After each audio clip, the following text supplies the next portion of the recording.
Just before we get into today's podcast, Rhys and myself are just sending our best wishes to everyone who's in Valencia and everyone who's been affected by the horrible flooding events that happened over the last week. Not just from a motorsport perspective, but as a human perspective, it's terrible to see what currently is going on in Spain. So we're just sending our best wishes before we get into today's podcast. Right, let's get podcasting.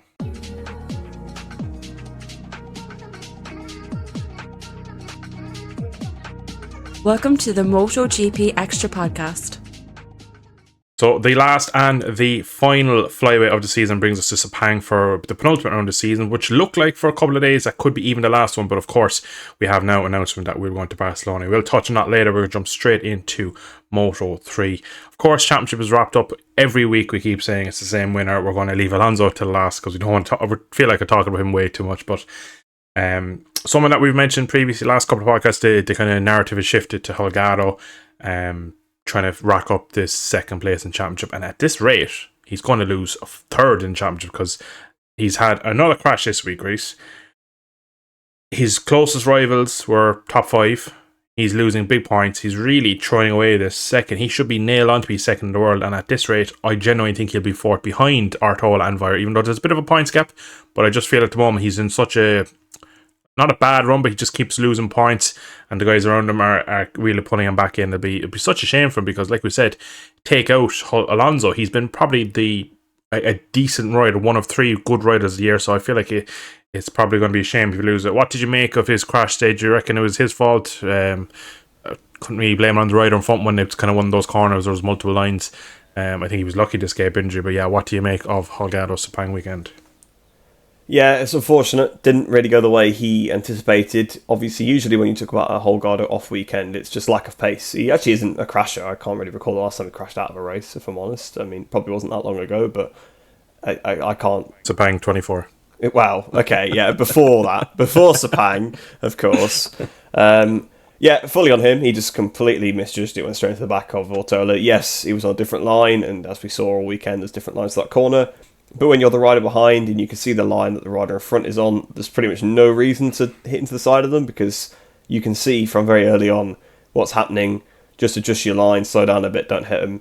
And yeah, he just clipped him, unfortunately. Down he went. I actually didn't see the collision at first. I thought he'd high-sided off, but yeah, when they showed the replay, it's clear as day, he'd hit into the back of Ortola. So for me, completely self-inflicted by Holgado. But like you say, literally, 3 or 4 rounds ago maybe now, perhaps not even that many, we were saying, oh, second place is done. Like Holgado had such a big lead over Vire. I think it was after Motogp, because Vire had crashed in Indonesia, Ortola crashed in Motogp, and at that point, like a few rounds before, they were pretty much all level, the 3 of those, but it looked pretty much like Holgado's to lose.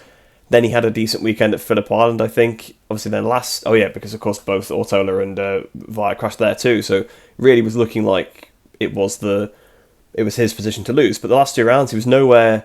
In the last round at Thailand, obviously a little tricky conditions, but mostly dry race, and he was absolutely nowhere. This weekend he obviously crashes, so yeah, all of a sudden, looks like that is absolutely not nailed on anymore, and it seems like there's still a fight for it. He could end up finishing third in the championship, potentially even 4th, as far as I'm aware. I think there's enough points still in it, so yeah, it's kind of gone a little bit downhill for him. Like you say, obviously he has had a good season, but it's been an anonymous season, really. I mean, I can't really recall many moments of him. I feel like Ortola and Vire, they've been sort of closer to fighting Alonso, but they've perhaps made more mistakes. And maybe that's kind of the reason why Holgado's there. Holgado probably finishes 4th behind those guys a bit more regularly, or picks up the pieces when they get pushed wide or whatever. But it feels like when it comes to the final lap battles, it's usually one of them, or a random wild card, not like actually a wild card, but just a different rider that's not one of the top guys you see in week in, week out against Alonso, really. So yeah, Holgado's season's been good, but yeah, last few rounds not been great. Just wants to try and probably solidify that top 3 in the championship before he moves up to Moto 3. It's got to Moto 2, should I say? So that's got to be surely got to be his main goal now for this obviously final race, like you say, which is going to be at Barcelona by the sounds of it.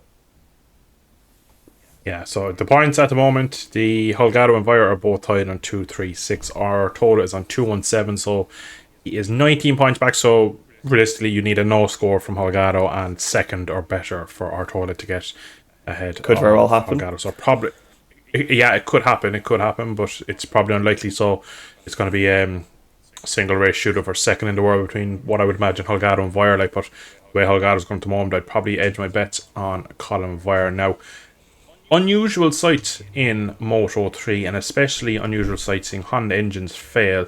And we saw definitely one outright failure, two pull into the pit with other issues, potentially failures too. Rhys, when's the last time you can remember a Honda Moto 3 bike going pop or breaking down the side of a racetrack? Must have been a long time ago, but they did bring new engines this weekend, so I would suggest that would be why we suddenly saw these failures. Again, yeah, you don't really see Moto 3 bikes breaking down much. Obviously, this weekend, never. I think you're right at the end of the season. The engines are high mileage. It's really hot because we also saw a KTM failure for Suzuki, I believe. Didn't he have a bit of an issue at one point? Yeah. So, yeah, it wasn't just the Hondas, but it seemed mainly like the Hondas. We had, obviously, I nearly said Augusto Fernandez and Adrian Fernandez initially, obviously breaking down. It would have been okay if you said Raul Fernandez and mix him up with his brother, but you mix up with a guy who's completely not related. Well, I was just thinking in my head, Fernandez, and I was about to say it, but yeah, Adrian Fernandez, or Adrian Fernandez, I suppose it would be pronounced. He obviously retired first. He was looking really competitive. He was fighting right at the front. He really has turned a corner. I really think he's had a good end to the season, and it's a bit of a shame for him. Then we saw Piquera we didn't see him drop, but all of a sudden he was further back in the group, and then all of a sudden we saw him pull in the pits. And then there was Scott Ogden as well, who I saw in the background of the shot. I saw he'd lost a few positions. I saw him on the back straight with his arm up, and then he pulled into the pits, came back out for a couple of laps, came back in. I think I did see on Instagram that he said that it was an engine issue. So, yeah, it did seem like some issues for the Hondas. Like I said, there was as far as I'm aware, there was a new engine this weekend brought by Honda. So potentially maybe not quite ready to work in these conditions, which is rare to see because you would typically think the Japanese manufacturers always very, very well test things before they turn up to the track. But yeah, it seemed like there was perhaps some issues, but again, potentially maybe not actually running in the hot conditions of Malaysia. But like you say, very strange to see any kind of failure in MotoGP. Really, you don't see any bikes break down, particularly in any of the three classes. They're all very, very reliable bikes, but yeah, I think it is just a bit of an end of the season thing. But we did see 3 Hondas retire and a KTM, so a bit attritional today. Yeah, and I did hear that on a lot of the commentary teams that it was, especially on Sunday, one of the more warmer Grand Prix they can remember over recent memory. And again, I think during the Moto 3 class, it was mentioned that Michael Averly, the team owner of MLab Racing, said that the new Honda engines were running slightly hotter anyway, so maybe just it was a kind of a perfect storm where the engine might run slightly hotter than the older spec engine, and then put it into a real pressure cooker of an event in Sepang. Might have been just a tipping point, because again, to see the two what I would class as almost factory Honda bikes in terms of lay apart have issues, and then of course the MLAV Ogden as well having issues. They're also lay-apart supported, I believe, as well. MLAV, there is some technical agreement there, so it could be potentially something. There's a bit of a kind of a sister team in a way, kind of feeding up and down. But after that, I must say, then my eyes turned straight away to Forzado, who was having a very good race, thinking, oh, please don't go popping him. But I must say, I don't know if you noticed it, but most times when he was behind people, he had very little straight line speed. Even in the slipstream, just was only, I wouldn't even say gaining, but she was just maintaining in the slipstream. He had nothing.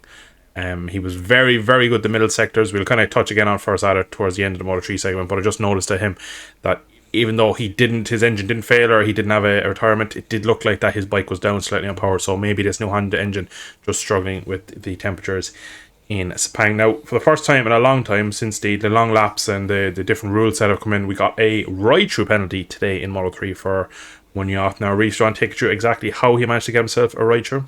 Well, it's David Munoz, so it's not going to take much of a guess probably to realise what he got a penalty for, but it was an incident in one of the free practice sessions into turn 1. He went into the back of Filippo Farioli, completely knocked Farioli off, managed to carry on going himself, which I don't think really played into it, the fact that he carried on, but either way, he took someone out in a practice session, and for once the stewards actually kind of went, okay, that's repeated offence, and gave him a ride-through penalty, which, like you say, we don't see very often anymore. So you used to see them for basically jump starts or out-of-position things, really, because back in the day, you didn't really get penalties much. Maybe you'd have a drop-on position sometimes for corner cutting or something like that, like if you'd cut a chicane or whatever, or you'd push someone out the way. But first ride through since, I don't know, can't even think, like you say, the long lap penalty came in 19, so I guess would have been probably a race in 18. So really the last one that stands out to me is Marquez's Rampage back in the day, so I probably had one since then, but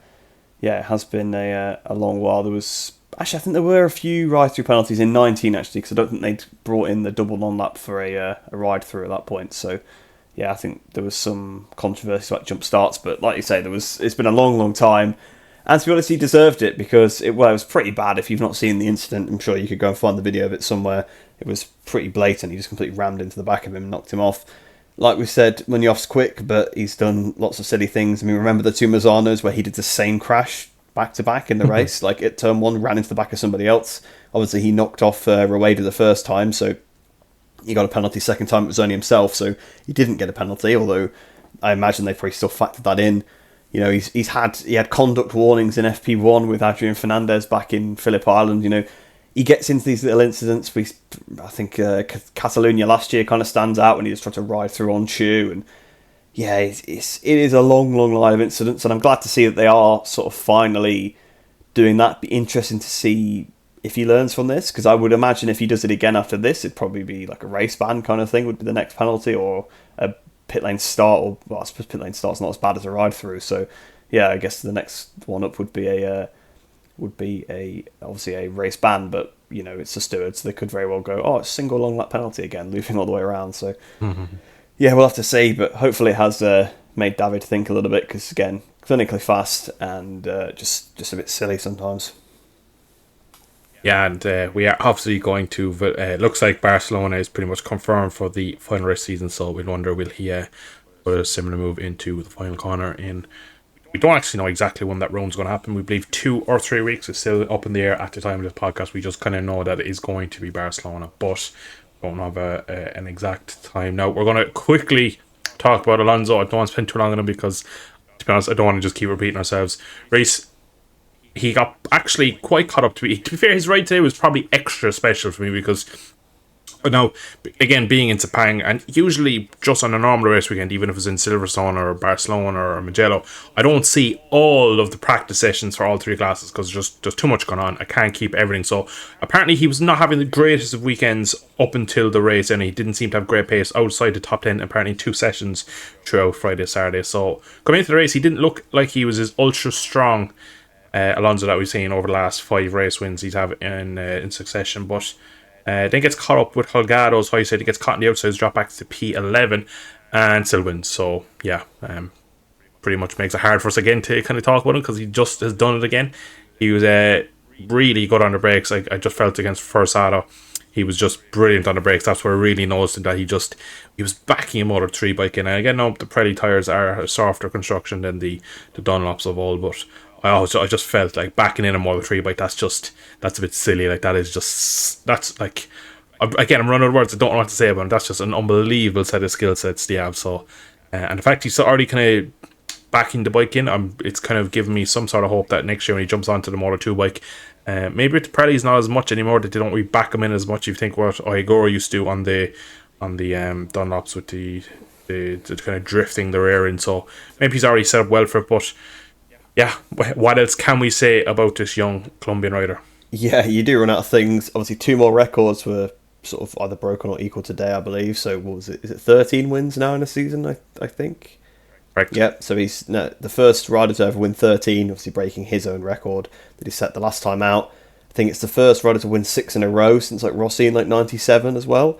So that's another one now, because obviously he had a couple of races in the middle of the season where they weren't poor, but he wasn't winning as much. It seemed like he went maybe 2 or 3 races without winning, which was strange when he'd won so many.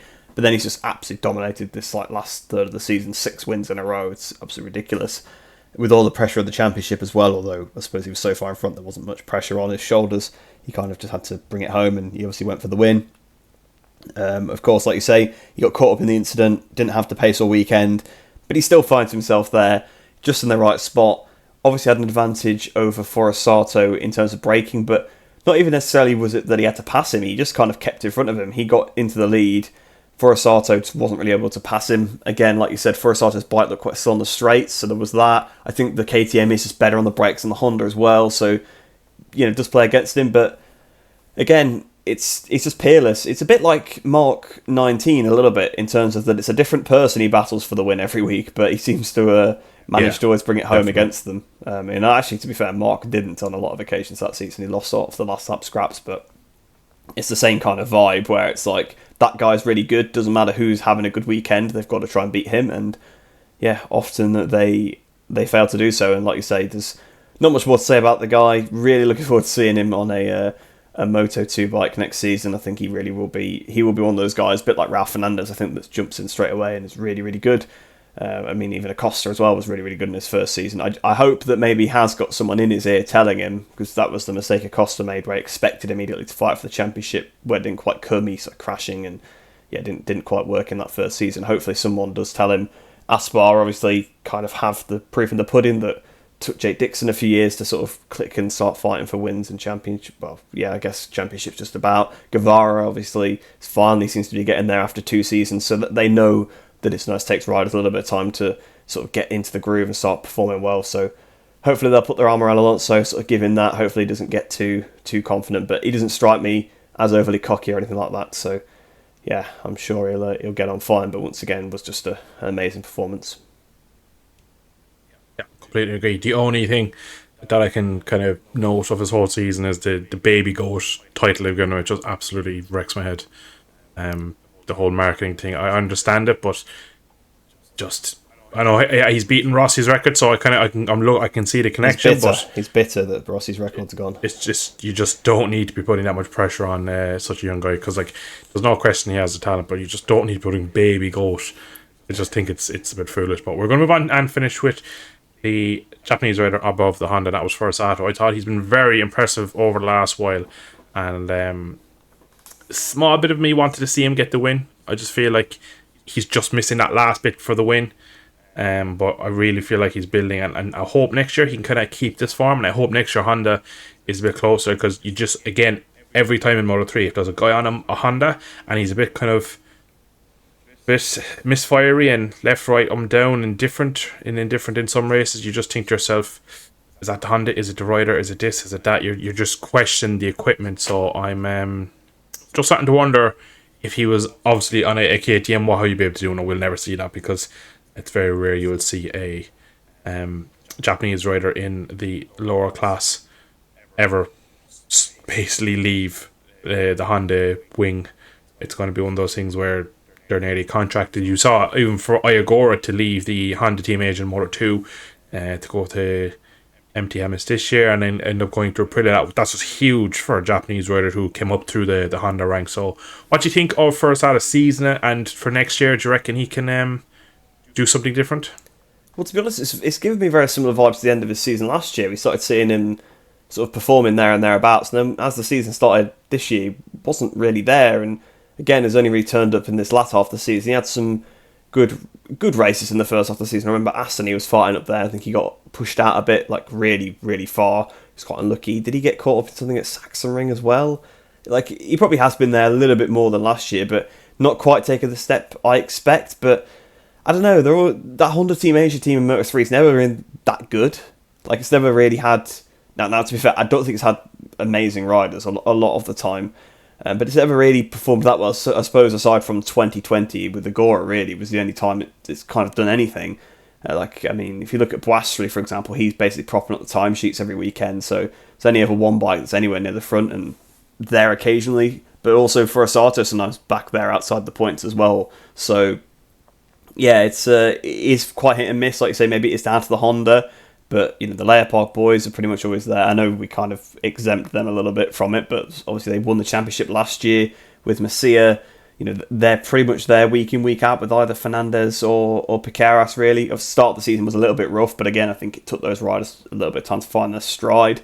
Honda, I think, does work in these flyaway races a little bit better as well. Just, I think, the lack of data kind of helps, and lack of ability to test. Also, I guess maybe the Honda has developed for sort of, the Japanese sort of conditions, which you kind of get in like Malaysia. Some parts of Japan get quite hot like this as well. So although the engines did fail, so maybe they didn't develop it too well for these conditions. But yeah, I hope Forsato can make a bit more of a step next season. I think he could be one of those that does fight there. But I do have question marks of the Honda Team Asia team, which I know is quite sort of, I don't know, maybe controversial to say. And I think the Moto2 team is pretty solid, but Moto3 team, I've never really seen anything good from it, particularly aside from, like I say, the one-off season with Agora, which was in a strange season, so you can kind of maybe take the team out of it a little bit more there. I'm not too sure, but yeah, I do hope for Osato can make a step, kind of be here week in, week out, because I think he's clearly pretty talented. I mean, we saw that even the back end of last year, but yeah, it's not been the most consistent season for him, unfortunately.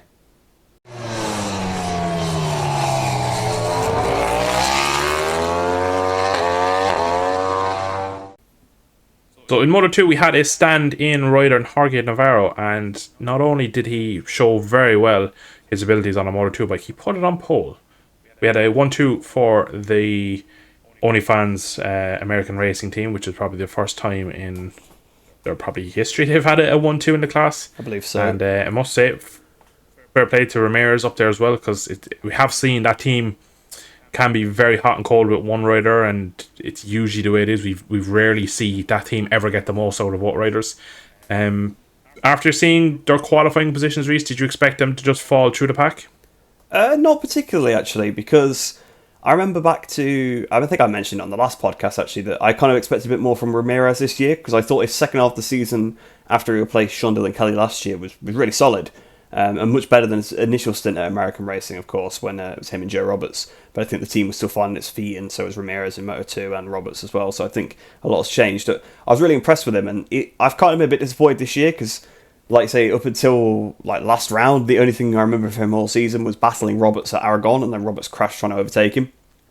And obviously that was just not great for the team as a whole. Not that Ramirez did anything wrong in that situation, but that's the only time I really saw him all season. Obviously on the podium in Thailand this weekend, second place on the grid. But I remember he got the podium here last year. This was the round where I was probably most impressed with him. So when I saw that he qualified well, I kind of have now resorted to the fact that, okay, maybe he just works pretty well on these circuits a little bit better. Maybe he has finally clicked with the Pirellis, but I guess we won't see that till next season now. But it seems like at these tracks in particular, they work really well for him, because this is where he performed really well last year. So no, seeing him second, I kind of was expecting him to stay up there. Navarro has had an interesting career, I think is probably the correct way to put it. Because he was in Moto2 for a while, he was on a couple of different bikes, the Grassini Calyx, although not at the time where the Grassini Calyx was particularly the bike to be on. Then obviously he was on the Speed Up, which again, you could say the same. He did have some good races, but then there was a year or two where they were quite lost and they did struggle quite a lot, but both of them did, him and Digi. He actually wasn't far off Digi, and if you look what Digi's done in MotoGP now, it does make you think. But then he's gone on to World Super Sport, where he's been... the first season wasn't great, but of course, if you remember, the way he ended his Moto2 career initially was the horrible accident at Phillip Island, where of course he had his bones taken out, especially basically left bleeding at the side of the track as the race carried on, which was horrendous, really. Took him a while to get over that. I think he struggled a lot his first season in World Super Sport, but this year seems to have turned a corner. He's been doing Junior GP Moto2 or CV Moto2, whatever you want to call it. European Moto2, I guess, is the official term, I think.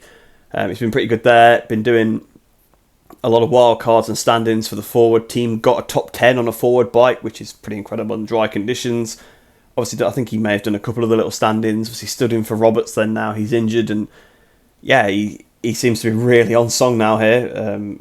Wasn't too great at Thailand, but of course he had to learn the Calyx again after doing obviously all the time on the forward bike before. And I imagine they are quite different when you look at the pace of them both. So, but he really is showing himself. I mean, he always was a decent Moto2 rider, just didn't quite have it, the last little step, and unfortunately he did just miss out today as well. But no, I was really impressed with him, and I suppose to actually answer your question, I actually kind of did expect both of them to stay there, because they seemed like good pace. It seemed like a bit of a weird weekend, but obviously the American racing bikes were on song. I know that both the riders are good and are capable of running at the front, and they have run at the front here before, so yeah, I actually expected them to maybe not win, but stay towards the front, which is pretty much what happened. Yeah, I was very impressed with Navarro. It makes me think maybe the Dunlops just never suited his style. We saw maybe Canet was another rider who's probably had his best, well, definitely had his best season in Moto2 since we've gone to the Pirelli switch, and a rider who always was quick, crashed way too much, and you just felt was always being held back, and was just always, very similar, really. Always something with Navarro. Yeah, literally, yeah, exactly. And it was notorious that the Dunlops were very, very stiff compound tire. The construction was just nice, durable tire where it would last the race weekend, never mind the race distance. And yeah, it doesn't always give great feedback. And apparently, like, if you go from GP to Moto 3 to Moto 2 or World Superbikes or Super Sport, Moto 2 was like the most out of source with that tire. It was the most kind of difficult to understand. So it does seem that like now we've gone to a more probably conventional Pirelli tire, and it seems to be more at a world level than the Dunlops. There's nothing wrong with the Dunlops other than they were just weak performance and they didn't offer great grip. They just did their job. They were a good solid tire. But now that we see a rider who was in the class for so many years struggled to make that final step into what would have been a kind of what Canada's done now with the Pirellis. He's come back, puts it on pole, and had a very good race weekend. This weekend it was very interesting to see, and again it was good to see his part-time teaming up there in the kind of the positions where he should be in, really. It's hard to say where his actual outright pace is.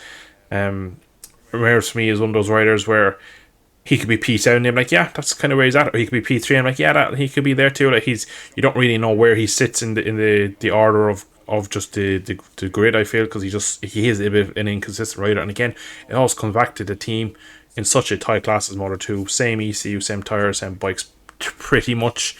Obviously, they have the different chassis for some teams, but for the most part, it's a very base level class, and you just wonder, is that team getting the most out of it? Because like we've touched on it so many times, since Joe Robert lost the Trackhouse deal, he's been just nowhere. And yeah, obviously missed this weekend as well. But yeah, it was just a weird one, and it was really good to see Navarro. I think that really is kind of it's good to see him come back and can maybe prove some of the doubters wrong. Because I'd say a lot of people probably thought he'd be popping up the top 20 coming back into GP. And to see him pole position, be very fast, very comfortable, didn't crash in the race, got the checker flag, which that was one of those things when he was in the class, he was just nailed on to tip off in the race. It was one of those things. It was not if, it was when. So it's great to see. But yeah, Vietti bolts in the race then, 1.4 seconds quicker on the first lap. Probably should win the race by more than he does in the end. He has a big moment in turn one, probably halfway into the race. But what you make of Vietti, another rider that he's P20, you're like, yeah, that's kind of where Vietti is, or he's 6 seconds up in front of you, like, yeah, he can do this too. He's another, just shows how tight the Moto 2 grid is, that if you just don't have it, you can be P20 it, and if you're feeling it, you're P1 and you're winning it. So what do you make of Vietti's weekend again, and kind of overall his season, really, because he's not going to be there again next year, and he's going to be one of those riders, if you're a team manager taking a punt, you know for a fact he'll give you 4, 5 at most great weekends, and then you just don't know what you're going to get for the other 14, 15 races of the season. Well, he's going to the team that's perfect for that, the speed up team, the 4 or 5 good races and no other rest of the year. So yeah, probably a match made in heaven. But yeah, Vietti, I mean, he goes really well in these kind of races. We know this. Remember, 22 was it, where he won the first few races of the season in the flyaways and looked like dominant, and then just hasn't really shown that form. He just has tracks that he either gets on really well with or just vibes with. Obviously, Misano, the VR46 guys practically live there, the amount of laps they do there, so of course he's going to be strong there. Austria, he always goes really well there, which again can in the summer, which is when we tend to have the Austrian Grand Prix get really hot, really greasy. So again, kind of shows he always goes well at that sort of like Qatar and Termas, when that was obviously back on the calendar. And yeah, he turns up here at Sepang, which again is fly away, greasy, hot conditions, and he performs. I mean, the one criticism I have of him, he loves to try and throw a race away, doesn't he? Because remember the Mazzano one that he won, he made a meal of that, didn't he? Really, he made like a load of mistakes, and he crashed the week before, fighting for the win in Mazzano as well. I can think of other races where like he's won the race, but he's made it pretty difficult for himself by making a lot of mistakes. It just seems to be the case. Like you say, he had a 1.4 second lead after that first lap. I mean, it really was incredible. He was managing the gap with Ramirez. Ramirez was catching him a touch, maybe. And then he obviously had the moment where he actually lost the lead completely because he lost the front at the first corner. Good save, by the way, actually, to be fair. We'll give him a shout out for that one. So he retaliated at the second corner by just sort of hanging it in there. And that was about it then. He got it under control by then. He managed to pull out the gap eventually ahead of Ramirez. I think Ramirez's tyre started to go, and he managed to sort of pull away. Navarro did try and come back at him, but again, just looked like Vietti had a little bit left. And classic Vietti win, really. sort of pretty much leads from the front from the beginning. Yes, he did have to make a brief overtake, I guess, and like I said, in some of those races where he's made mistakes before, he did it. Actually, Termas as well. I remember the Termas race where he kept running wide at the penultimate turn and ended up colliding with Aldeguer in the end. And he does seem to make a lot of mistakes in these races, and you can say the same with Mazzano, really. He made a lot of mistakes, but then the other guys also made mistakes, which allowed him to get past them. But he typically does seem to do it like this. He gets to the front and he does win. I think maybe Austria last year, he did have to battle Acosta a bit, but I think again it was a case of sort of reeling him in and just passing him. So yeah, it is the typical Vietti MO, really. Really fast pace, turns up some weekends, like you say, other weekends just is nowhere. Obviously, this is his first round back from injury, so it kind of dulls the picture a little bit, because you kind of think, well, I haven't heard his name pop up for a while, and you kind of assume it's because he's having a bad run, but he got injured, so, not necessarily his fault. Good to come back from an injury with a win, of course, but I think the second half of the season, he started to get there. I mean, I suppose him and Dixon, really, since the WP got sorted out, they've kind of been a lot better, and they've kind of been where you'd expect them to be, because obviously, first few rounds, it was nowhere. You go to the IO team that's won, the last 3 championships before this one, you expect to be fighting for the championship, but obviously equipment woes kind of set him back a little bit there, and he's come on form, obviously, now towards the end of the season, but too little too late. I think they did kind of pull the trigger on him a bit quick, for me, but Colin Vire was available. They obviously wanted him. Obviously, Onchu's first season, they want to give him more of a chance. So, yeah, it's going to be Vietti that was out the door. But, yeah, not quite the... I think everyone thought this partnership could be really good, because I often does this, takes riders really good for 4 or 5 races a season and makes them good for 20. But, yeah, it just hasn't quite worked for Chelsea, unfortunately. Yeah, just like Remy Gardner for me. Had been in a class in probably some lesser teams, had showed potential, gets an injury every year, and if Vietti's kind of like that, where he's really good, has a few crashes in him. But in that team, I just thought, and I agree completely, that I feel like they've jumped the gun on him a bit too early, because I think he have a second year in with him, and I think, again, it's kind of a harsh way to look at it, because new tyres this year, so everybody's fresh and even on that. They have the disadvantage of having an untested suspension. And by the time, really, they hadn't even got the bike kind of figured out with that suspension, he was nearly out of a job already, which I think is really harsh. So it'd be interesting to see what he can do next year on what we know this year is a proven race-winning bike. But I do completely agree that I feel like just if they just stuck with him. But I understand at the same time, though, Colin Vire coming up looks like what could be another very, very fast rider coming into that fold. So I can understand the decision to try and get him. But at the same time, just wish they maybe gave him a bit longer and could have seen what the potential is. And I really feel like that with the right team, he could actually go on and have a bit of a championship tilt, because I think he's definitely quick enough, and he seems to be able to... He doesn't... Like with Canis, the race wins for me, you just felt like no matter what he had at the front of the race until he got that couple of race wins, he just missed something in that. I don't think Vietti's missing anything. I think he just needs to find his form on 8 out of 10 weeks instead of finding it 2 out of 10 weeks where he's just inconsistent. I think that kind of connection with the IO squad looked like that would have brought it to him, and unfortunately we didn't see it this year. And again, if we saw it again next year, I think he would have made another step, and he would have been right up to fighting the likes of Dixon and Alonso Lopez and probably some of the other guys fighting for the championship for this coming up season. But it's again brilliant today. Did try to throw it away, but still just had enough in hand to kind of rein back the gaps when he needed, and just kind of keep himself pretty comfortable, really. There was no huge... Obviously, he loses the lead for maybe 30 feet when he goes wide in turn 1 with the front, and then kind of just lunges back up the inside into turn 2, and then that was it. That was good enough to kind of hold on there. But from Vietti to... I'm going to go to Dixon first. What do you make of Dixon's Dixon? Yeah, I don't even know what to say, because it's a bit of a cock up, I can't lie. Yeah, it's a bit of a Dixon up, I guess. Yeah, it's yeah, close enough. Yeah, it just was. To be fair, right, take that out. It was quite a good ride. He hadn't qualified super 100%. Well. He's been anonymous as well since Aragon. Aragon, maybe. I don't know. Kind of end of the European break, as well, I'd say. He won at Aragon, didn't he? Or he was on pole anyway. I think he won. Can't remember. It's been so long. Yeah, I think he's won 2 races, and one was at Silverstone. Yeah.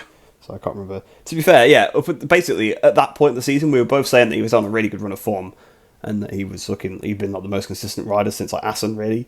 Really, really good once he's got the WP sorted, but almost like as if that pressure then gets to him, that like everyone's saying all of a sudden, oh, you're doing really well, and yeah, he's not had a good run of form, like you say, at all. It's been terrible. He's crashed a load of times, been kind of nowhere in a lot of other races, and again, didn't qualify too well here. Maybe didn't make the best of the start either, got kind of caught up battling. Obviously, also lost a lot of time behind Agora when Agora's bike conked out. Obviously, he had it was a really good avoidance, actually. It was super, super close. That could easily have been a nasty incident. He did really well to avoid that. But obviously, that cost him a bit of time and another position. And then obviously, yeah, he kind of was closing up, but he wasn't going to be able to catch up to Navarro and Vietti. Looked like a pretty safe podium, which, to be fair, he'd done quite well to come from where he had done and chipped his way through. A typical kind of Dixon race. We've seen him do that a lot of times, actually, where he's not started so well, but comes through the last few laps to get a podium. He is very good on his tyres, so these kind of races you expect him to perform well. But yeah, then he thought the race was over, so he celebrated, then realised as his teammate zipped past him that the race, in fact, was not over. And it looked like initially it was a mechanical or something, but then he kind of got straight back into it and he lent on Arbolino to make sure he didn't get past him. But yeah, managed to throw away a podium. I mean, I don't think the team will be too bothered since it was still another Aspar rider on the podium. He's not really fighting for anything at the championship at this point. You know, he's got enough podiums, so I feel like they'll get over it. But it's just a silly mistake. I mean, it happens every now and then. We've seen it. Aleix did it back then. It's obviously at Catalonia that year when he thought he'd finish on the podium. But I don't know. I just still wonder sometimes how they managed to do it, because surely you see the riders in front of you still going and you don't see a checkered flag. But yeah, he managed to throw it away. But I guess in his mind, he knows he probably would have finished third, and I don't think he'd have caught the guys in front. So there's anything really to ride home about there. But it was silly. But yeah, it was a decent ride from him up until that point, of course. Yeah, I do agree. It's one of those things where when it happens, you're like, just like, how do you manage to do this? Like, because there's so many kind of fail safes to not let this happen. Surely you have the amount of laps left on your dash, which fair enough. If that's wrong, you can understand that they can put up checker flag. Go till you see the checker flag. That's the bottom line. And again, I didn't see the checker flag. Like, I don't really. If you can pass your pit board and see and read your pit board, you can see a guy with a black and white flag waving around, giving it a song and dance. And again, you're dead right with the look what your rivals are doing. If everyone around you has pulled up, the race must be over. Again, I'm probably a bit harsh and probably dumbing it down too much, because I do understand doing a 40-minute race in the heat of Sepang is probably absolutely draining, and he may just a small lapse of concentration thought it was over, but it happens just too much for my liking, really. I just it's just so frustrating, and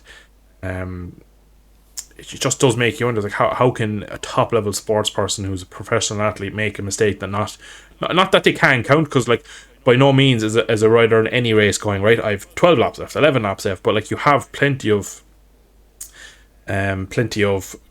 information in the race. You have it on your dash, you'll have it on your pit board, you will have a guy at the end of the race waving a flag.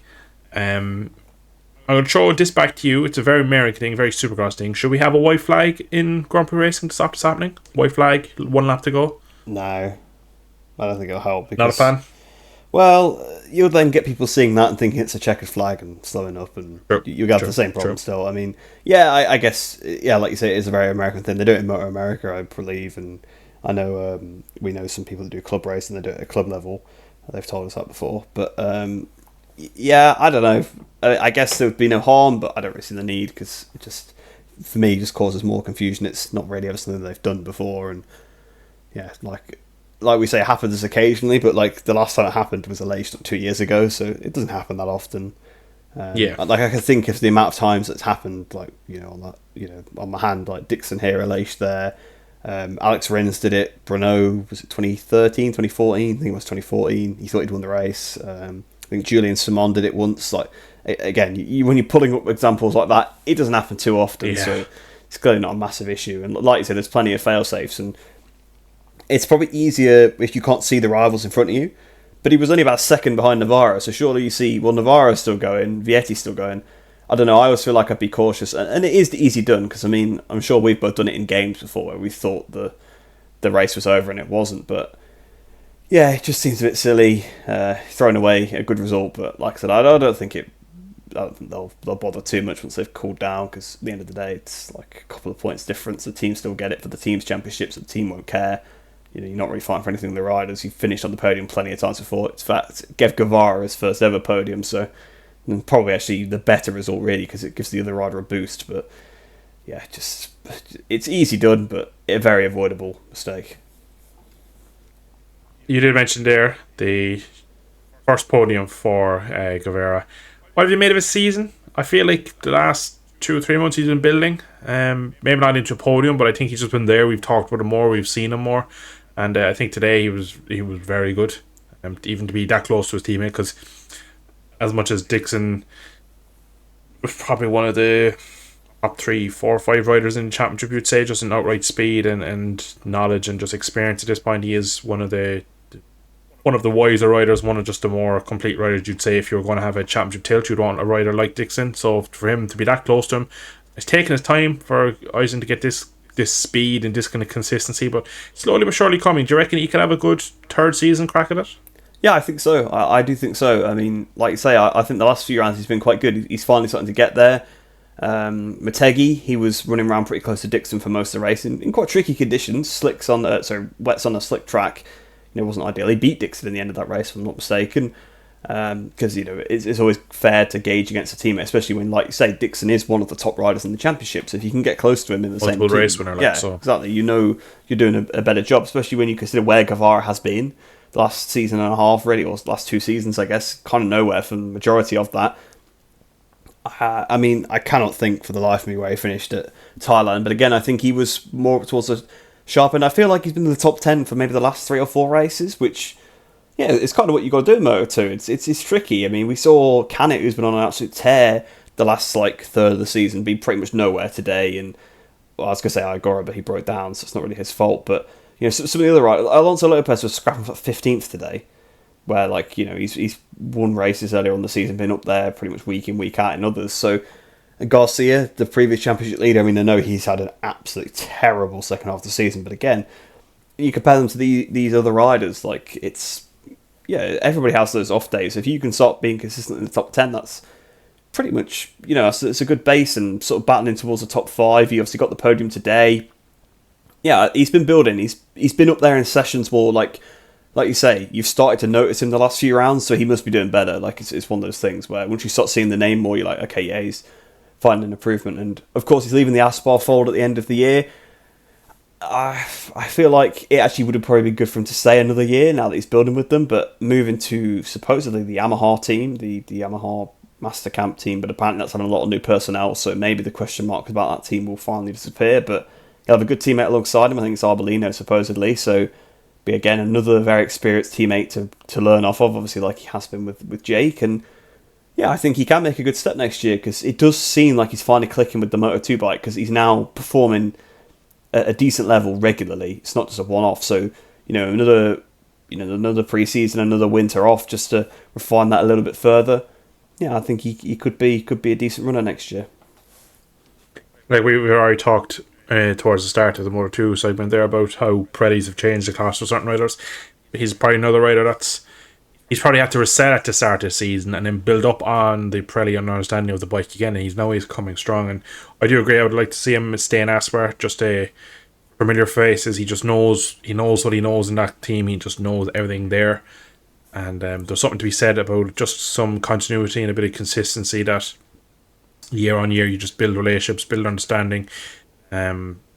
So the fact he'll be in a kind of an all-new team, but a fresh team, we can say, for 25, may hinder him slightly. I'm not too sure, but I think the fact first podium he's building, he's been definitely there. Like for his whole first season, he was like last or not like that. He was back of the field for most of it, and like he was crashing, and he was so much off Jake. And you can understand in your first half a season to struggle. But like by the end of the year, he had literally made no improvements. Every week he was just like propping up the back of the field, which is it's a shame, because again, if you go back a couple of years ago to our podcast, and even just not our podcast, but just pretty much everyone was really rating him from his Moto3 season. He came into Moto3 with a kind of not a lot of kind of a flurry, but he had a decent junior career before the Moto3 in the world level. So there was a bit of hype around him, and he had a real good Did he come in the same year as Acosta? Yeah, Am I right in saying that? he had a good solid season, but just compared to Acosta, it didn't look very impressive. Yes. For a normal rookie season, a bit more like what Piqueras has done this year in terms of, I don't think he won a race, but kind of built at the start of the season. Then you started seeing him pretty much there every week in the league group. Like, it was decent, but compared to Pedro obviously winning, wasn't quite. It didn't look as good. Yeah, I had that in the back of my head that he had a brilliant season, but just Costa was breaking records and doing something we've never seen before. Had just kind of maybe taken some of the spotlight off him. So to see him struggle like this for 18 months, you could say, in Moto 2 was really disappointing. And he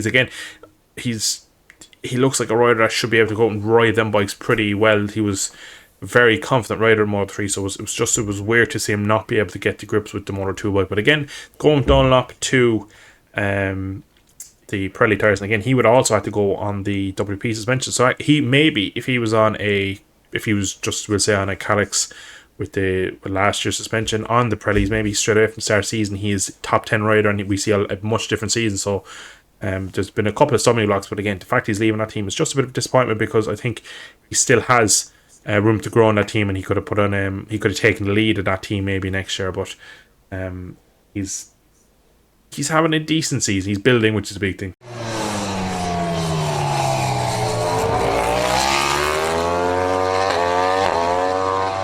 So the rematch was on coming into the Sepang race weekend, and it looked like Pecco had the upper hand pretty much all weekend. Topped most sessions, topped qualifying with a godlike lap around pretty much a 2-minute lap, and he did like a 1 minute 56.2. It was Martin put in a ridiculous lap, and then Pecco found, just I don't know where or how, it was a ridiculous lap, and Martin went again afterwards and almost crashed, and he was already over at that point. So it was crazy. So when it came to the sprint, it looked like that Pecco was in prime position to take back a couple of vital points, and at that point the gap was about 13-14 points, and Pecco was kind of saying that he wanted to kind of get 10 points or less coming out of this Sepang weekend if he felt like he had the championship. But Rhys, what exactly happened, and how did it happen, and whose fault, and what really went on in the sprint? Yeah, so obviously in the sprint, I mean, well, I was supposed to talk about the weekend up until that point. Bagnaia, like you say, he had the pace, but I still felt like Martin was looking better for the race, because Bagnaia had basically gone out from practice 1, was just trying to do flying laps immediately. So he basically knew that straight away he needed to be top in the sessions just to put the pressure on Martin, and he was focusing on getting a good qualifying and trying to get a good start, and his practice starts were pretty poor again. So definitely something they need to work on that factory Ducati, because it does seem like he gives away a little bit on the starts. Wasn't great again in the practice. When it came to the actual sprint, obviously starting from pole, start was decent, but Martin got alongside him. Martin released the brake and sort of ran them both wide, took the lead, and he did what he typically does. Martin, he hit the pace straight away. He was trying to stretch them out. The only two riders that could go with him were Bagnaia and Marc Marquez on the GP23, and they were pretty much running like that. Looked like Marquez, to be honest, was the most comfortable out of the three. Looked a bit more like he had maybe a little bit of something to say, and they were sort of running line and stern. And then Bagnaia just crashes. Just didn't really look like he was over the limit. Martin was obviously pushing the pace on, but down he went, and I mean that's it really. At that point, because he was 17 points behind going into the weekend. You crash and give away 12. Yeah, it's not. Basically, he had to win at this point. 17 points, you can chip that away, but Martin could finish second to him every race. So it basically means you have to win all of the races, because he could feasibly finish second. So you have to basically put him under pressure, keep making the points gap as small as possible, hope that somebody like Bastianini gets involved, or Marc Marquez or whatever. So to be honest, I don't blame him.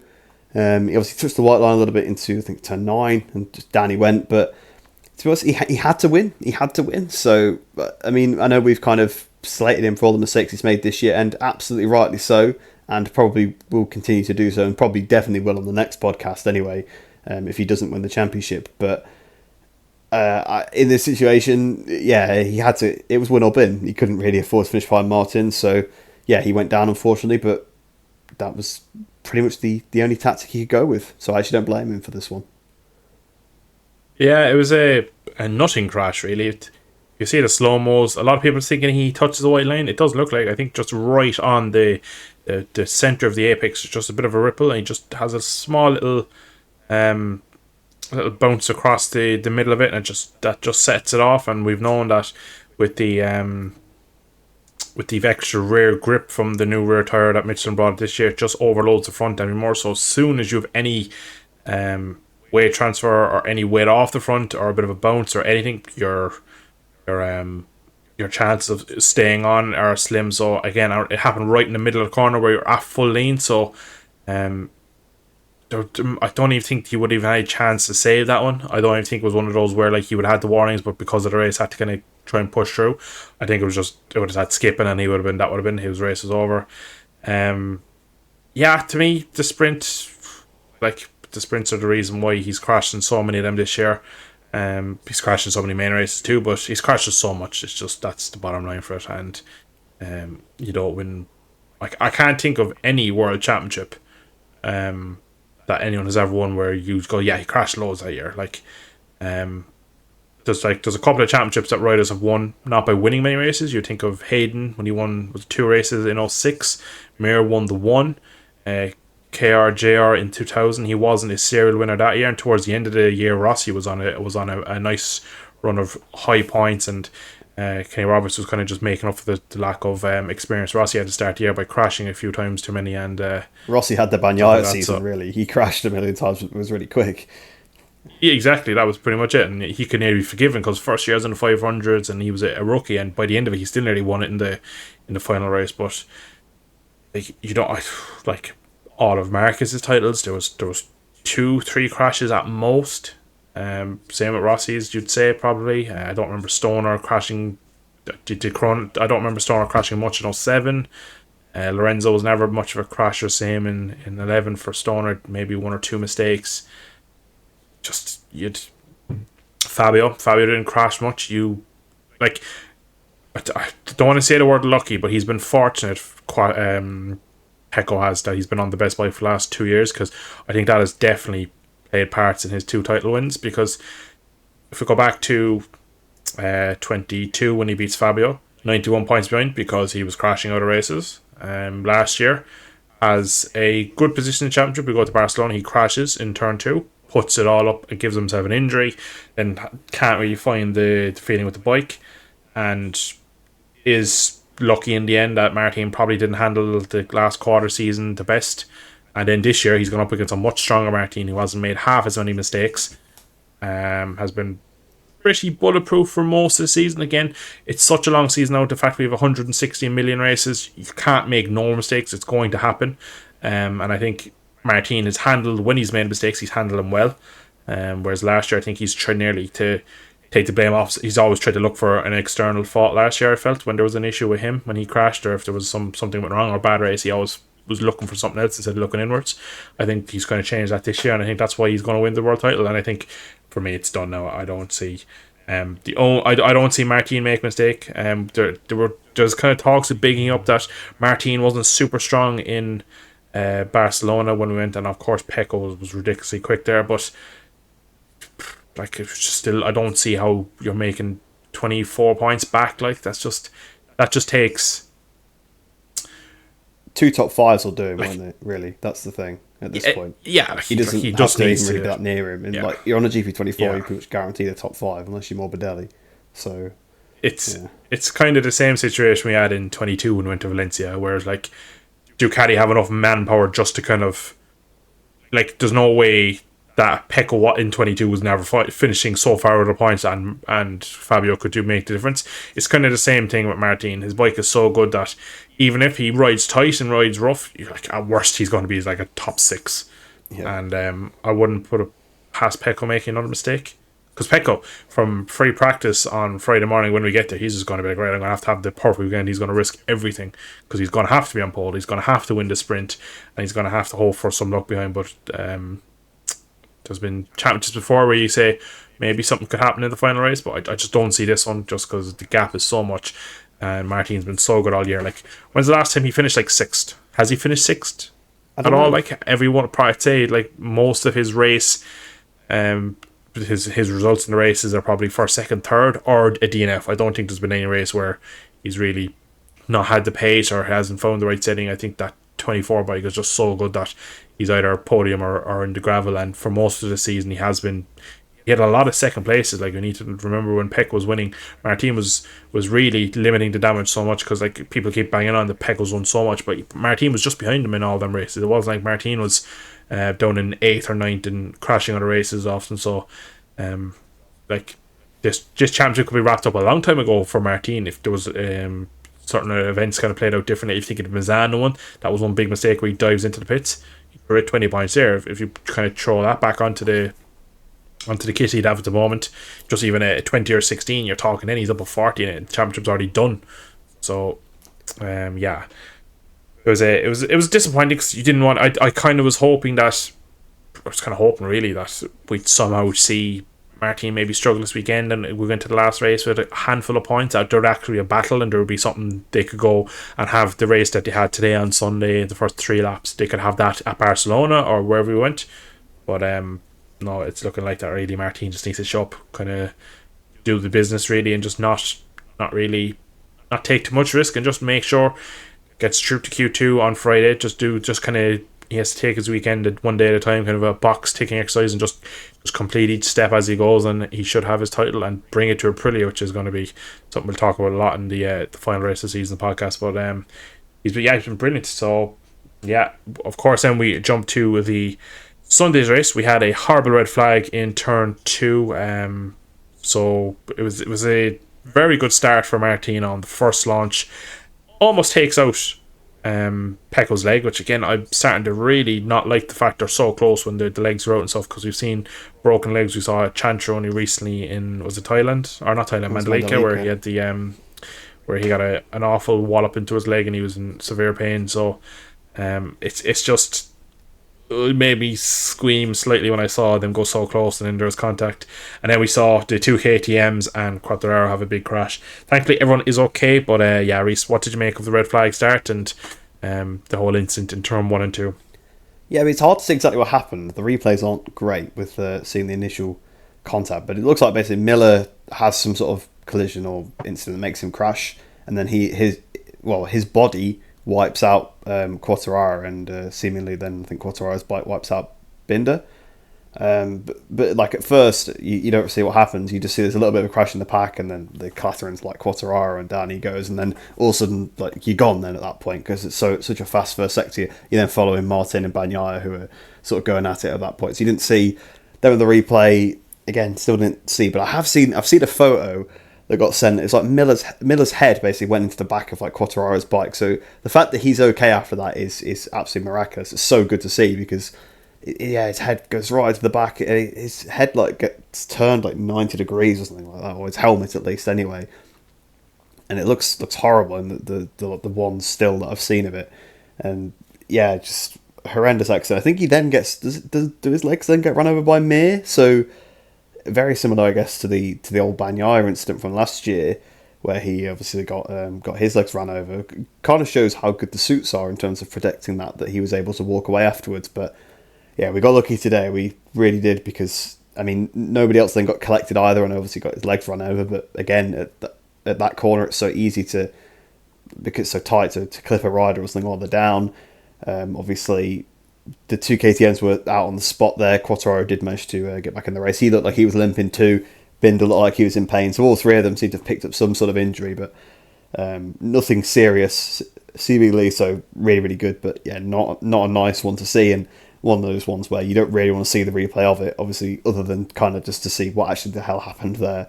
But yeah, when you saw Miller's head get sort of like pulled into the back of like Quartararo's bike, just that could have been nasty. But Fortunately, we saw the shots of Miller walking with his wife back from the medical centre. So, yeah, when you see someone walking away and waving sort of to the crowd, and the crowd all cheering, then you know that it's a good sign that they're relatively okay.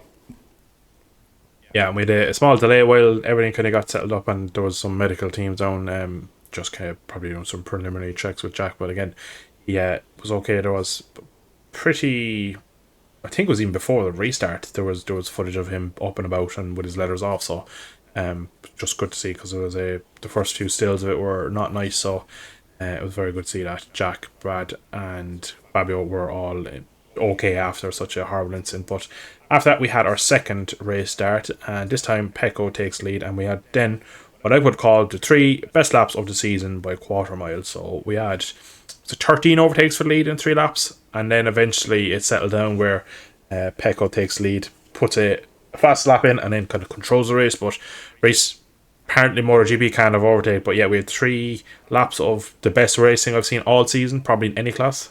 Yeah, it's crazy. I mean, they're on the same bike. They've got all the right devices.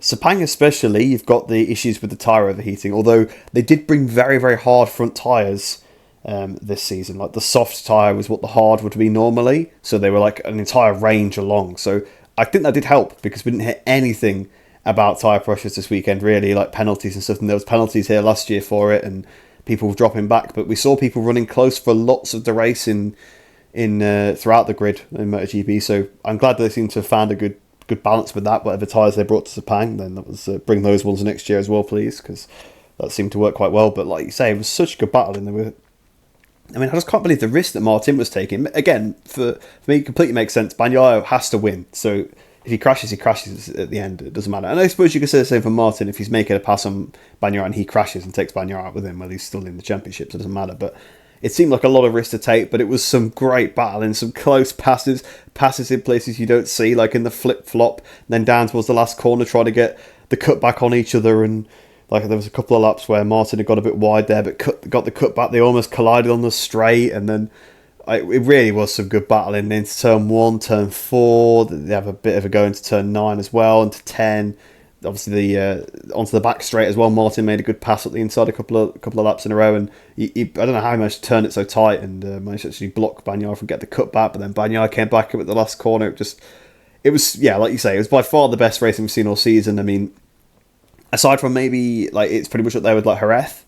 That was only another time we saw some really good battle with obviously like Marc Marquez and Bagnaia on that day, and that was with wet patches as well, so even trickier. But yeah, it does show that when you have it right, you can have some sort of battling. But I think Sepang kind of brings that on. We have seen some great battles at Sepang over the years. So like this one, and well, obviously there's the infamous battle that was going on back in about a decade ago now, not to mention it. But you have seen that throughout the years at Sepang. There's been some good races here in the past, and there's also been some good wet races here as well. So it does seem to provide good racing. I mean, always did in Formula 1 when it was there as well. So yeah, as a bit of everything, some good places to pass. You got back straights with hairpins where you can go for a pass. Not a fan of this change to the last corner with the camber, but they still seem to have some good passes there, so that was good. And yeah, I mean, you always seem to get pretty decent races at Sepang, and yeah, but like you say, it was the best like racing we've seen all season by far. But I just couldn't believe Martin was taking so much risk. It just seemed so silly to me. Again, like I said, Bagnaia makes fully sense, but Martin was risking so much they could easily have gone down. And I mean, I suppose it shows he wants to win the championship with a win, or he wants to basically seal it by getting the extra 5 points, because he really wouldn't have had to do much if he'd done that. But yeah, I mean, I appreciate it. They both put on a really good show for us watching at home, but it was just more risk than you would expect someone that has a healthy championship lead to take. You always think that when it's like the first versus second and the first guy's got a big advantage, you're like, what are you doing? But I'm glad that he went for it anyway, because it made for a good few laps for us. Yeah, for me, I was wondering, especially after, we'll say about lap 5 or 6 when Pecco's pulled it, was he trying to back him up, do you reckon? And that's what made, because like we've seen it before where like when a rider backs someone up, you don't think so? No, because they were pulling away so much from the rest of the pack, and they were doing really good lap times. So yeah, true. It's just the fact that, first off, like usually when you see someone try to back someone up, you make the racing really good because someone's diving, because there's no corner speed, they're braking deep, and they're kind of squaring off the corner, so you end up making a lot of racing. Whereas, I just felt that all of a sudden Pecco had 0.8, 1.1, 1.3, 1.4. It was like a flick of switches there. Like I can't hold him up any longer. I'm just going to go and do my own race. I don't think he was, and the extent to the fact that how he didn't do a very good job of it if he was. Anyway, yeah, exactly. Yeah, exactly. But it was just the fact that I've seen it mentioned by some other people that it was like, because like Marquez was close, Bastianini wasn't too far back, and same with Frankie before he crashed. They were all kind of in the same area to some extent. So I wonder, was he just trying to make a race of it, and then felt, well, same as Lorenzo 2013, was like, I can't back up a bit longer. I'm just going to go and try and win the race and see if I can just hope someone else can get involved. But I don't really think Pecco, to be honest, right, Pecco is very he does this a lot in the media. He says things that make him come across as a bit of a saint when there are things that are, like, I'll give an example. So he said that even if it costs him the World Championship, he's not going to race in Valencia. We all knew Valencia wasn't going to go ahead, so you're kind of saying something to make yourself look better than you are, in terms of like, oh, look at me, I'm amazing, I'd give up my championship because of all the devastation in Valencia. Where it was like, everybody knew we weren't going to Valencia. The same thing, he said that I'm not going to resort to dirty tactics. I don't think he has that in him, in terms of, I don't it's a think bare that, minimum. but I'm not going to take him out. It's like, well, yeah, I should hope exactly. not. Yeah, he's like, he's saying these things if it's like, is like, oh, well, I'm a gentleman, I'll win this championship with raw speed and skill and talent, I'm not going to resort to other things. But it's like, I don't think he can anyway. There's no question if he could or not, or if it's not like he can play some sort of game with it. I just don't think they're on the table at the moment. So he's saying these things to make him look, because like, I've seen again snippets coming into this weekend, and it's probably going to be more going into Barcelona, that he's going to try and win it in terms of the right way, and not put too much on the line in terms of trying to be dirty. And maybe, like, if you look back at BSB last year, what Glenarvan tried to do, kind of pick people up and slowing people down and blocking apex and forcing people onto different lines. I don't think Pecco's trying to say he won't do this. I don't think he can do it anyway, is the point I was kind of making. But yeah, I was definitely in the same boat where I felt like he's risking so much here. And I think at one point I was thinking, like, it kind of suits me well here if Martin somehow tucks the front here in turn 2 and we go to Barcelona with 4 points in it. That would suit me quite well, because I'm fairly neutral. I like both riders. I'd feel Martin is justified if he wins the title and takes it to Aprilia, on why they should have kept him not signed Mark, or tried to put Mark in a different team. But it's kind of it's no real disappointment if Pecco loses or Martin loses. Me, I don't really have a massive side in either of them. But the battle was, I can't really think, like, the Jerez one for me wasn't as good as this, because it was all done in like 2 corners in Jerez. The rest of the track, they couldn't really overtake. Marcus couldn't get near. It was just the double lefts before you got into the stadium section in Jerez. That's where Mark was just the head and shoulders quicker, and he could then lunge into the right, and then did have a little scuffle, and it could have gone to Crivia and Ferrari, and then maybe into Lorenzo as well a bit. But then, like, the rest of the lap, Bagnaia just had him covered, and didn't look like there was much going to happen. Still a great race in Jerez, but I just felt like that there was many more opportunities to overtake here in Sepang, and they showed it by passing in probably 4 or 5 different overtaking positions and stuff. And yeah, I just felt like that it was just such risk, and that we could see a massive swing if Martin crashed. But I'd imagine the way he seems to then back off, then Marquez ends up crashing again. We'll kind of get to that in a second, but then he kind of knew himself that, look, I don't need to be Pecco. Frankie had crashed behind him, Bastianini was 6 seconds behind, so Martin ended up in this lovely kind of bubble of fresh air and just kind of his own race where he just kind of kept it going. But again, I did mention there quickly that Mark crashes again. Fortunately this week there was no antics of him coming back through the field that we've seen as of yet. I hope there's nothing. He's gotten to this point now where it's either kind of not win it or bin it, but bin it, he kind of more often than not is crashing at the moment, just because he's probably refusing to take a P3, a P4 at the moment. Would you kind of agree with that, Rhys? It's back to that like middle point of the season where he was doing this, isn't it? Really, like, he's kind of frustrated with his lack of speed on the bike, and he's desperately trying to try and obviously win and keep the position. Because in reality, I think he knows obviously he's battling Bastianini for third in the championship. I don't think he cares too much about that, because third in the championship, what's that to him really when he's won so many? But I think I don't know. I think it is. It's just he's kind of getting frustrated with the bike again and trying to override and keep up with those guys, because he obviously knows that if they're battling hard, he's in a position to pick up the pieces, and he obviously wants to be able to do that. Obviously, now that he's had a few wins in the season, he's kind of got that taste for winning again. Is his third place really much to him? Not really. Like, he just probably doesn't really care that much about it. He's won in a few different tracks now, a few different ways that he's won the races as well. Like, obviously, when Aragon was domination with the grip. Obviously, Mazzano, he won when the rain came down and sort of took advantage of wrist a bit more. Phillip Island, he just straight up destroyed everybody.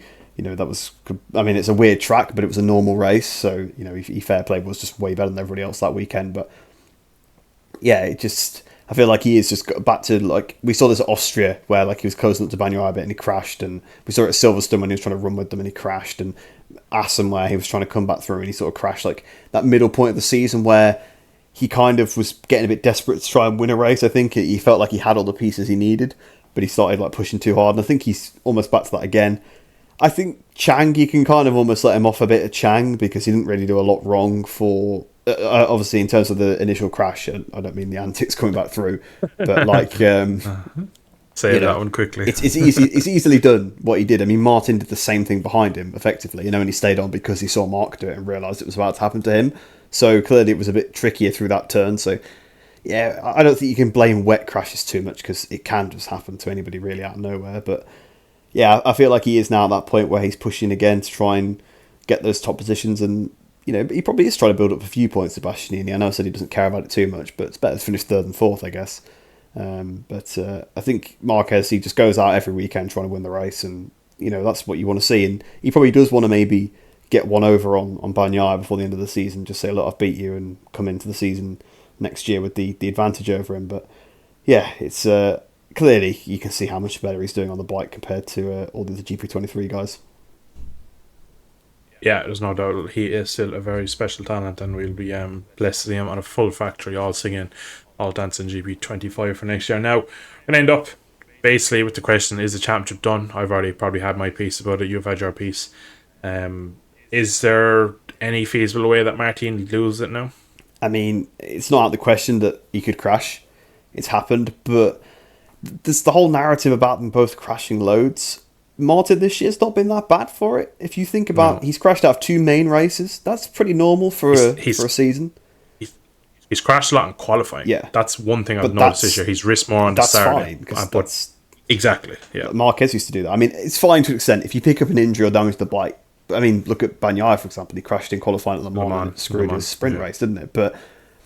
And he crashed at Mugello sprint, Mandalika sprint. Is that it in terms of the sprint crashes? So, if you treat them as like, because there's like double races, like it's 2 different seasons, 2 crashes over a race season is pretty normal. And I don't actually hold Misano against him too much. It was a stupid mistake, but again, it's like the wet crash. I don't consider that really a massive error. You've made a tactical mistake, which tactics in terms of like that, it's not really a thing in GP a lot of the time. So people do get it wrong. It was a bit silly. He probably should have just followed Bagnaia, but it's one of those things. He won't do that again. So you could crash next weekend. You can't restart from happening, but he won't do that again. He'll follow the leader. But so if you actually look the one at thing I will say, right, is we're going to Barcelona at this time of year. Remember last time we went to Barcelona this time of year was the Rossi, Quartararo and Morbidelli race where Rossi crashed, basically cold tire, kind of lost the front, and it was one of those races where whoever stayed on you felt could win it. So do you reckon the weather will have a big play? I don't think in terms of rain, but I just think more of how cold and how treacherous that track can be. Of course, you have turn 5, turn 2, turn 10 are some of the more difficult corners and temperatures. You reckon that could be a part where Pecco goes and thinks, right, I have absolutely nothing to lose. I have to just risk every corner, every lap for the whole race weekend. Generates temperature, which makes feel, which makes speed, and then has a good sprint on Saturday. Martin rides a bit tight, thinking there's a championship on the line at my home race and it's all happening. I'm going to be world champion. He rides a bit tight. He feels like the temperature isn't there. Maybe has a poor sprint and feels like he has to maybe make it up into Sunday. And then could you see something like that happening, or am I just trying to build the most outrageous story ever? I think the way he's approached this weekend and last weekend as well, he's very aggressive in the sprint and the main race at Chang as well. I don't know if we really covered it that much. We talked about his mistakes, but he was really going for it with Bagnaia. He's clearly shown that he kind of just wants to be battling with him, which obviously could lead to a mistake, but also I feel like he's not rode round in 5th. I think that's almost deliberate. Like maybe that was the strategy of trying to battle him. It's like, well, if I focus on trying to beat him, I won't be like riding tight in 5th place or whatever and struggling. But like you said, yeah, the weather could play a part. Obviously, Bagnaia, his results don't suggest it, but he is quite good at Catalunya. Martin's been good there in the past. It was a bit of an anomaly this year that he struggled. So you would suggest going back there again now, potentially could just get a better setting and be much faster. Obviously, also going to obviously Catalonia, you do have to bear in mind that there are other bikes that work quite well there. The Aprilia has been good there in the past, and Aleix was there, really good there at the start of the season and battling for wins and stuff. And Marc Marquez was phenomenal there last. Remember when he came through from 14th to 3rd or 2nd, whatever it was. So he could be up there. So there could be other people playing a part in there, because we already kind of have a little bit of data for this track from this year. Obviously, Bagnaia was one that made the mistake here as well initially, but I don't know. I feel like it's pretty much done. I think he's capable of just doing a double top 5. I get what you mean about riding tight, but he seems to maybe taking a different approach to it. And I feel like the bike is so good that you're pretty much guaranteed a top 5 virtually. And Bagnaia has to still win, which isn't necessarily going to be the case. It probably will be, but that's also another way for Martin to secure it. If you basically stop Bagnaia from winning, if he obviously wins in the sprint, it's over. So yeah, maybe. It could go either way, I suppose, technically, but I feel like it's rare you see this kind of thing get overturned. And yes, it's cold and it's Catalonia, but it would have been cold in Valencia anyway, so same country. So yeah, I feel like it is pretty much done. I can't see him throwing it away now. I mean, I suppose as I was saying before, he's not crashed that many times this season. We compared to Bagnaia. Yes, he has crashed a little bit, but I think his reputation precedes him from last year and qualifying. Whereas this year, he crashed. Basically had the same crash twice at Sachsenring and at Jerez from the lead with the front end. So it could happen again, I guess. But yeah, I feel like he can get it over the line now. I think I said at Chang, if it went up, then it was done. It didn't go up at Chang, it did go down. But it's now gone up a week later. And we're now, it's 24 points in the lead, 37 up for grabs.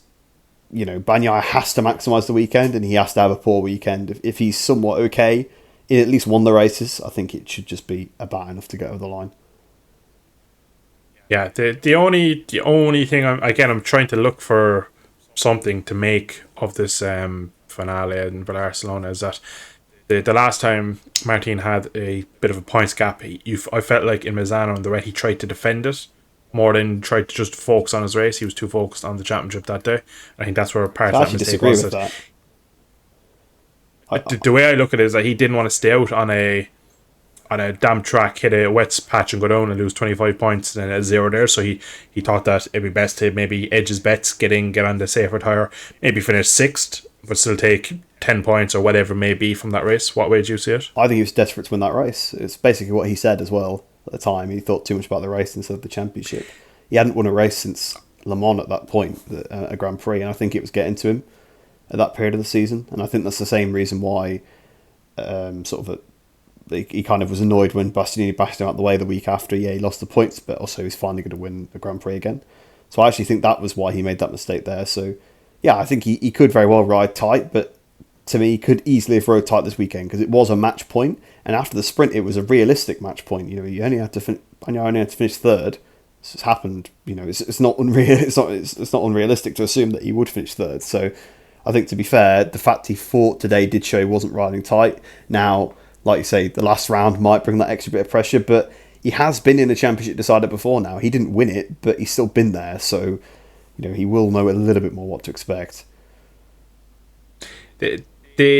The point you made there about him trying to win the race more than the championship, I feel maybe just because he got a lot of flack for that. He got a lot of there was a lot of noise about him when that happened. So I feel like that maybe he came out and tried to be like, I was just trying to win the race, and tried to maybe not show that there was a slight weakness in him, maybe overthinking the championship. We'll never really know, because in the season, a rider's always going to say what he thinks will be the best thing to say to kind of get to keep him making to look invincible, but not show any weakness. So maybe he says after the mistake comes down that he was trying to win the race too much and not thinking the championship, instead of maybe it was the other way around. Again, we'll never know, but it's just something to think about. But again, to kind of wrap up the podcast, it's going to be one of the finales of all finales if somehow Pecco can win this championship. Everybody's going to be betting against him. Martin is I don't see him riding tight either. Honestly, I don't. I think he's deserved the championship more. I'll be quite glad he wins it. Again, I've said it multiple times in the podcast. Don't really have size in this, but I think it's just Martin's been brilliant this year, and I think he's used the the fact he's lost the factory Ducati seat that he was trying so hard to get. He's used that as a real fire under him just to push himself on and really put pressure on Pecco and show that the factory team and Pecco still have some serious weaknesses, and with Marquez coming in next year, it could be over very fast if things carry on this way. But we're going to end it there. Hope you have enjoyed. We'll be back. Well, we don't actually know as of right now when we'll be back, but we will be back for the finale from Barcelona in hopefully 2 or 3 weeks. It's still yet to be decided, but I hope you have enjoyed today's podcast. If you are on YouTube, drop the video a like, and if you are listening on Spotify, if you could rate us 5 stars, it does help us out a lot with the algorithm. But we have one more podcast to go for season 2024. I hope you have enjoyed. We'll be back very, very soon for the finale in Barcelona. Thanks for listening. Bye-bye.